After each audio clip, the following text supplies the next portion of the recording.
This is Talk of the Town, a weekly program featuring community events happening in and around Northeast Michigan, with your host, Nancy Smitham, and get the latest news from Alpena Community College with Dr. Olin Joyton. And now, today's Talk of the Town. Good morning and welcome to Talk of the Town. I'm Nancy Smitham. My first guest today is Val Williams, and she's here today from Shelter Incorporated. Hi, Val. Hi, Nancy.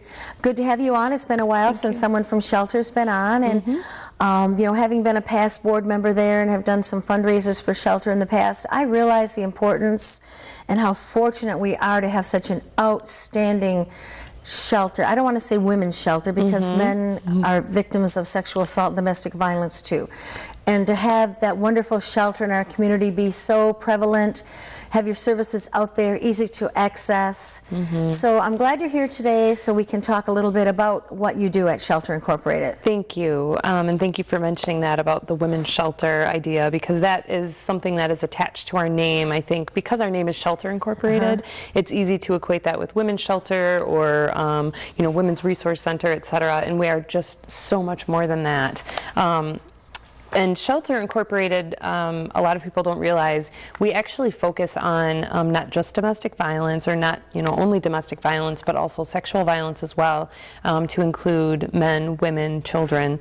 And along with that comes a lot of outreach programs that we do.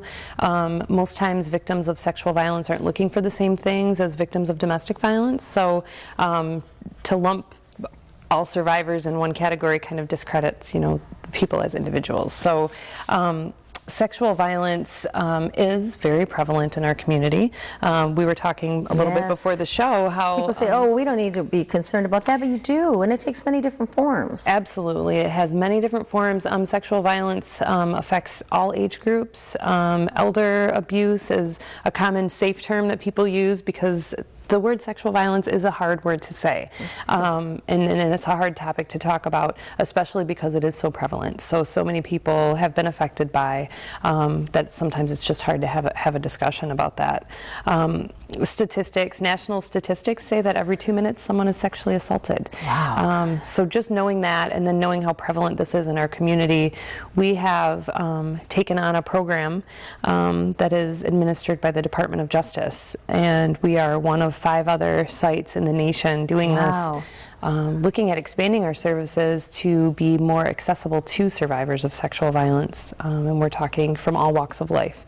So that's kind of opened our eyes as an agency to our community and where the need is, and through community assessments and just talking to community partners and community members, we've learned that how common it really is in our community. So so we are more than a domestic violence shelter. That is one service that we provide. We also work with all victims and survivors in a legal advocacy program, whether that be court accompaniment, personal protection orders, or just someone to sit with you through a court process. Sometimes custody issues come up, and issues of victimization might come up in court. Just to have someone there to support you through that process can be really profound. It would be hard to sit across from an accuser or someone that you're afraid of without someone there to hold your hand. So I'm really, really glad that's an important part of your service. Sure, and also, navigating the criminal justice system. I do that work on a daily basis, but I can guarantee you if a crime happened to me and I was to be the victim in that scenario, I think I would prefer to have someone with me to explain things to me, because your mind is elsewhere, and that's the way trauma works. We do know that about trauma. Another service that we offer, we have a wonderful housing program, and it sounds like just housing program. It's huge. It really is. It's a transitional housing program. We also work with voucher programs in our communities, where people can receive some sort of voucher assistance for a few months' rent or 6 months' rent, and that helps tremendously when people are trying to maybe relocate or just make a change in their life. Get out of a bad situation. And it helps with sustainability for that person. So, and in addition to that, we also, work in our outreach programs. We provide supportive listening services, counseling services. A lot of times what we find and what national statistics show is that when people are going through a traumatic situation, it's not even one-on-one counseling that they need or want. It's more someone to listen and just to nod their head and validate for them what they've been through and what they're feeling, and how profound that can be for someone's healing process. And you know, education is a big part too, and I'm so glad about the programs that you do, because you educate people that no, physical abuse is not something that you deserve. You know, mental and emotional abuse is not something that you deserve, and how to recognize it and say, wow, that's not right. I'm not going to take this anymore. Sexual abuse, as we said, the many different forms. This isn't right. This shouldn't be happening to you. I don't care.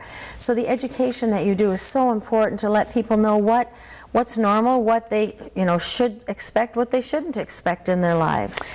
Yeah, and in addition to that, I'll add that a lot of times I think one of the common ideas in society is someone's in a bad situation, but they keep going back. And there is a science behind that, and a thought process behind that, and I won't get into that today, but a lot of times programs like Shelter Incorporated and our outreach services, we might be the only person that has ever supported that person in any decision they make. And we try to say, you know what?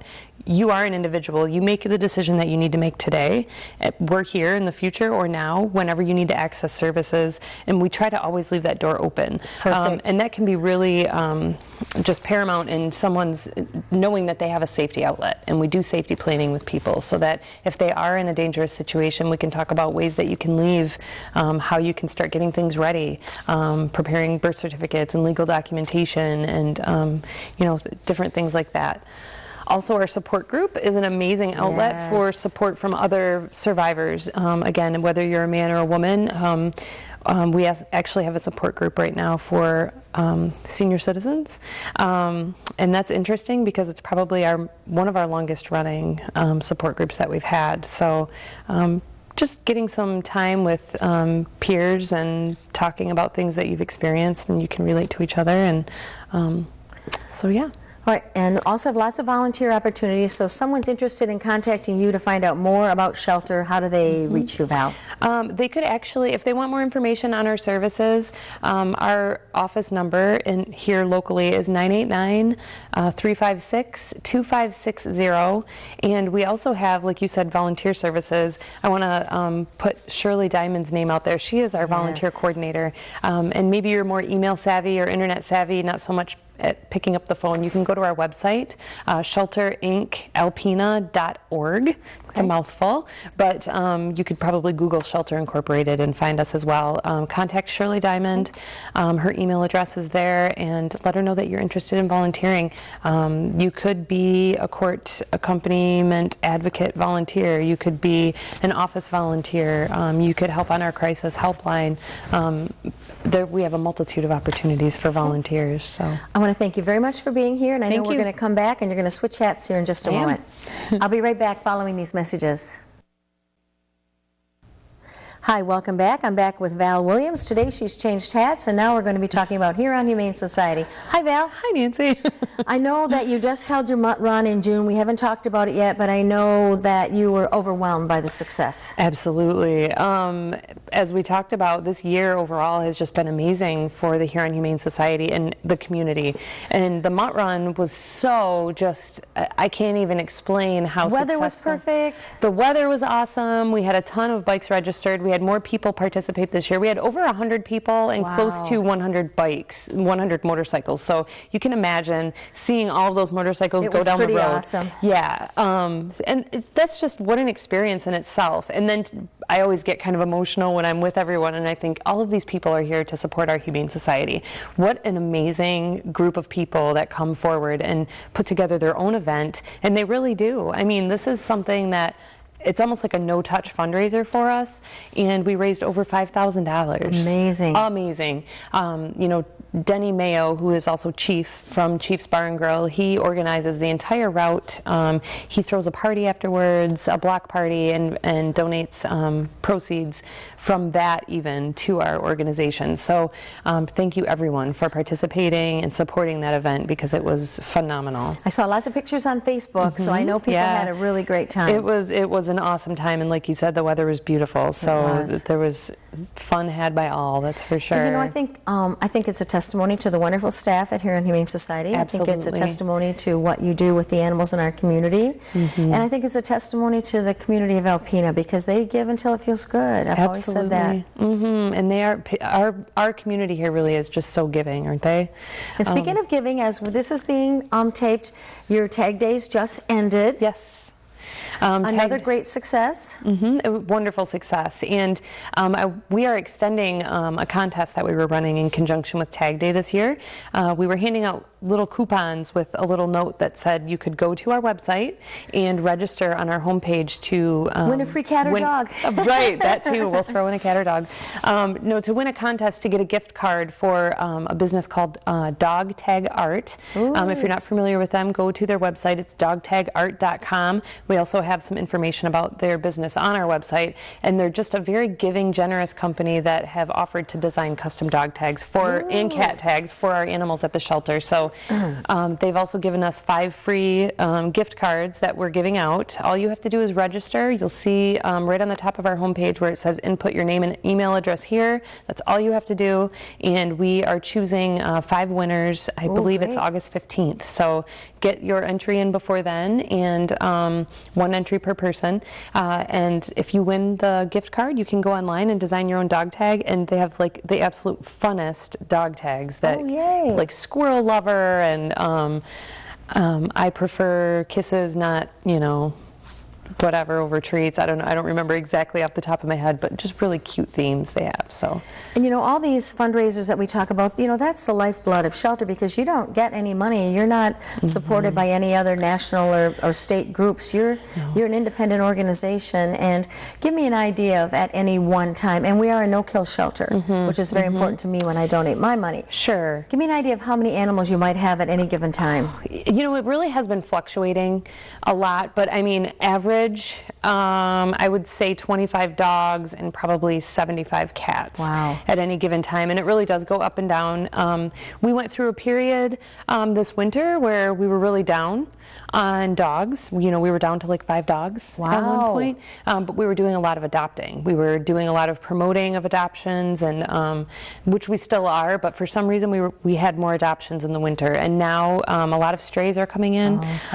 So our intake is higher, up towards maybe the 35-40 level for dogs. And when I think of what it takes to feed one dog in a year's time, an adult dog, and do vet care and all the good stuff that goes with it. So, that's very important. And the other thing that's so important to your shelter is volunteers. Absolutely. Our volunteers are amazing.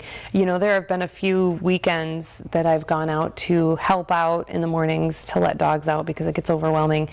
And it seems like every time I'm there, it's a volunteer that meets me at the door and makes me feel really good about our organization, because they're there on a Saturday and a Sunday morning taking care of our animals. And not to say that that's what you have to do if you want to volunteer, but we love our volunteers. Our volunteers really are the support that we need for those animals, because our budget is so tight. Yes. And because the funding that we get is 87-88% from the community.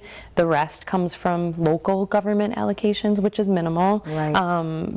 Because all of our funding is, more and more it's depleted and sent off to other areas. But our program is almost wholly supported by the community through volunteerism and donations. And another group we want to just send a thank you to are the local veterinarians. Oh, absolutely. All of our local veterinarians are amazing to work with, and I'm talking all the way up into the Rogers City area, immediate Alpena area, and then into Lincoln and Alcona.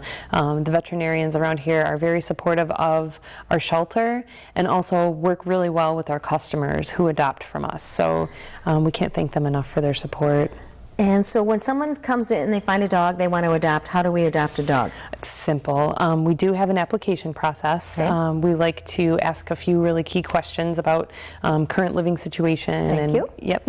Whether or not you're renting and you have landlord permission. We want to make sure that there's sustainability for the animal that's being adopted in the family into the home. And then there is an adoption fee, very minimal for dogs, $50, and for cats, $35. So yeah, it's quite simple. I can't stress enough to utilize our website. We work really hard to keep that up to date with animals that we have available. Some people can't get out to the shelter to look at animals. once a week or however often you want to look, go online and check it out. Another good resource is our Facebook page.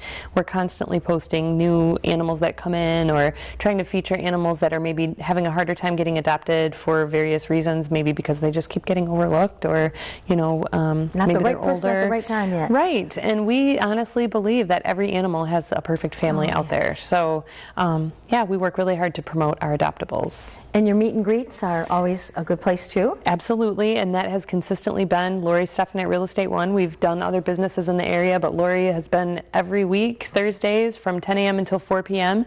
We can count on her office for supporting us in that. So you never know who or what's going to greet you when you open that door. Absolutely, and just such a fun office too for us to host that in. They are just amazing with our animals, and we really do try to do our best to pick an animal that we think will do well in that environment. And you get to see, as an adopter, you get to see that animal interact with, you know, cars driving by, people coming in, ringing phones, a busy office. So you get to see the animal with, you know, different things around him or her, and how they're going to react. So. All right. So now, if we want to contact you at the shelter at Huron Humane Society shelter, Yes. how do we contact you? You can contact us by phone, 356-4794. Also, our website, an amazing resource, HuronHumaneSociety.org, and there are links on there for emails for myself and for the director.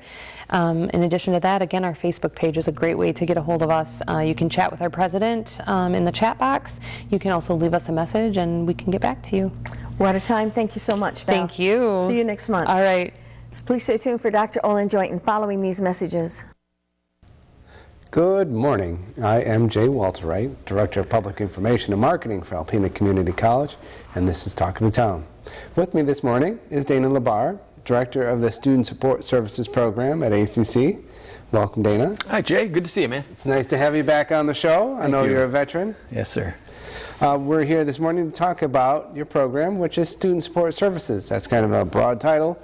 Why don't you tell our viewers a little bit more about what that means? Sure. The Student Support Services Program is through the Department of Education, and we work with first generation, meaning neither parent has a four-year degree, moderate income if they're eligible for a FAFSA or full Pell Grant, or if they have some type of accommodation need, we will also work with them. And our goal is retention, keeping them in school, making sure that they're in the right classes so that they're able to come back with the passing grades that they need, and to get them through school in the shortest possible time.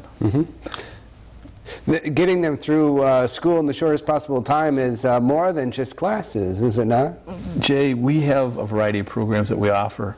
We work with students starting right from the get-go with their FAFSA, and if they need help in filling that out, or if they've made a mistake or have a problem, they can come and talk to us if necessary. That's their financial aid application. Yes, that's Very the free important. financial aid application.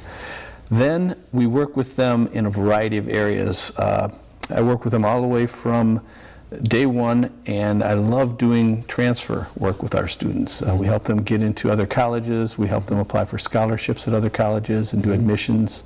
We have application fee waivers for four-year colleges once they've completed, and those are free to our students. We also work with them in providing tutoring. We have what we call Math Lab, where it's a drop-in, and you don't have that individual tutor, but we have someone that has a master's degree in math, and she will work with students as they have a problem.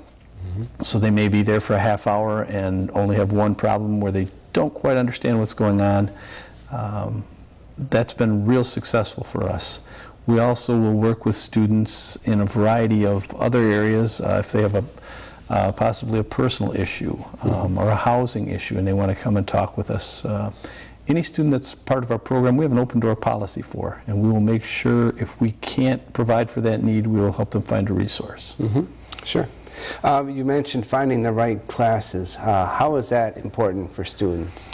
Well, every student will have an advisor assigned to them, and that is always their first avenue, is making sure that whoever their advisor is, they meet with that person, and they take the required classes for that degree or certificate.